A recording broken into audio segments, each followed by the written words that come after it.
नमस्कार, देवभूमि की खबरें देख रहे हैं आप। आपके साथ मैं हूं परिधि जोशी। देहरादून से बड़ी खबर है, धामी कैबिनेट की बैठक खत्म हो गई है। बैठक में 12 प्रस्तावों पर मुहर लगी है। बता दें कि पर्यावरण मित्रों के लिए बड़ा प्रस्ताव पास हुआ है। मृतक आश्रित सुविधाएं में पर्यावरण मित्र परिवहन विभाग का भी प्रस्ताव पास हुआ है। सीएनजी वाहन ईवी में कन्वर्ट किए जाएंगे। हाइब्रिड गाड़ियां भी टैक्स फ्री की गई है। इसके अलावा सिपाही एसआई की परीक्षा एक साथ होगी और मेरिट के अनुसार विभागों का आवंटन होगा।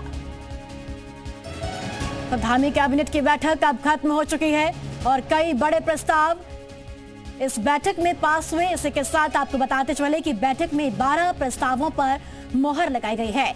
पर्यावरण मित्रों के लिए बड़ा प्रस्ताव पास हुआ है। इसके अलावा मृतक आश्रित सुविधा में आए पर्यावरण मित्र और साथ ही साथ परिवहन विभाग का प्रस्ताव भी पास हुआ है। साथ ही आपको बता दें कि सीएनजी वाहन ईवी में कन्वर्ट किए जाएंगे। हाइब्रिड गाड़ियां भी टैक्स फ्री की जाएंगी। सिपाही एसआई की परीक्षा एक साथ होगी। इसके अलावा आपको बता दें कि मेरिट के अनुसार विभाग आवंटित होंगे। यूके ट्रिपल में 15 नए पद सृजित होंगे और एफएसएल के हेड को विभागाध्यक्ष माना जाएगा। मानवाधिकार आयोग में 12 नए पद सृजित किए जाएंगे। पर्यटन विभाग के कई प्रस्तावों को मंजूरी मिली है। इसके साथ साथ आपको बता दें कि बद्रीनाथ में शेष नेत्र लोटस वॉल बनेगी।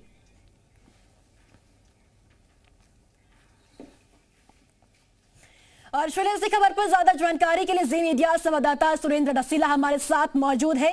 सुरेंद्र, आज कैबिनेट की बैठक हुई है और कई ऐसे बड़े प्रस्ताव हैं जिन पर मुहर लगी है। देखिए, बिल्कुल कैबिनेट की बैठक आज थी और इस बैठक में 12 प्रस्ताव कैबिनेट के सामने लाए जिन पे चर्चा हुई।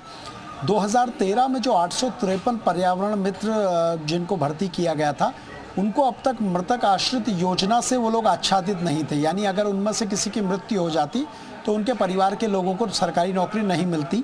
इस पर आज कैबिनेट ने फैसला दे दिया है। यानी 853 लोग जो 2013 में पर्यावरण मित्र भर्ती हुए थे सफाई कर्मी के तौर पे, अब उनके परिवार वालों को योजना से लाभ मिलेगा।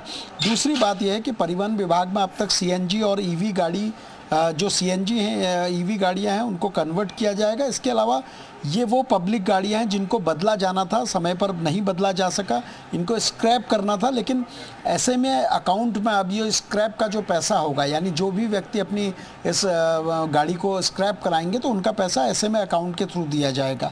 दूसरी बात ये भी है कि जो वर्दीधारी सिपाही और दरोगा होते थे अलग अलग, चाहे पुलिस के हों, चाहे आबकारी के हों, चाहे अन्य विभागों के हों, उनकी भर्ती परीक्षाएं जो होंगी अब वो एक साथ होंगी। और इसके अलावा ये भी कहा गया है जो फॉरेंसिक लैब में जो लैब के हेड होते थे वो अब उनको विभागाध्यक्ष माना जाएगा। इसके अंतर्गत मानवाधिकार आयोग में 12 नए पद सृजित किए गए हैं।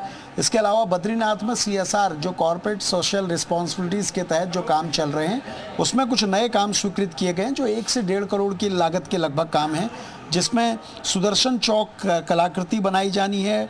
T and river sculpture Badrinarayan Chowk में बनना है। आर्ट वर्क सुदर्शन चौक में होना है। ये सीएसआर के तहत होने हैं और अगर सीएसआर के तहत नहीं हो पाए तो राज्य और केंद्र के पैसे से इनको बनाया जाएगा। और न्यू पेंशन स्कीम के तहत पुरानी सेवाओं के तहत ग्रेजुएटी का भी लाभ मिलेगा। ये कैबिनेट ने आज डिसाइड किया है, जिसमें तमाम फैसलों पर आज मुहर लगी है। सुरेंद्र, क्या पंचायतों में प्रशासकों की नियुक्ति को लेकर कोई बात हुई है इस कैबिनेट की बैठक में? क्योंकि पंचायत चुनाव को लेकर भी लंबे समय से इंतजार हो रहा है, तारीखों का ऐलान होगा, ये कयास लगाए जा रहे हैं बहुत लंबे समय से। देखिए, जो ब्रीफ किया गया है मुख्यमंत्री सचिव शैलेश बगौली के द्वारा, उसमें पंचायतों को लेकर कोई फैसला नहीं है, लेकिन हो सकता है कि पंचायतों को लेकर कैबिनेट में कोई चर्चा हुई हो, लेकिन अभी तक सामने फिलहाल कोई इस पर कोई फैसला नहीं हुआ है। चलिए, बहुत शुक्रिया आपका सुरेंद्र तमाम जानकारी साझा करने के लिए।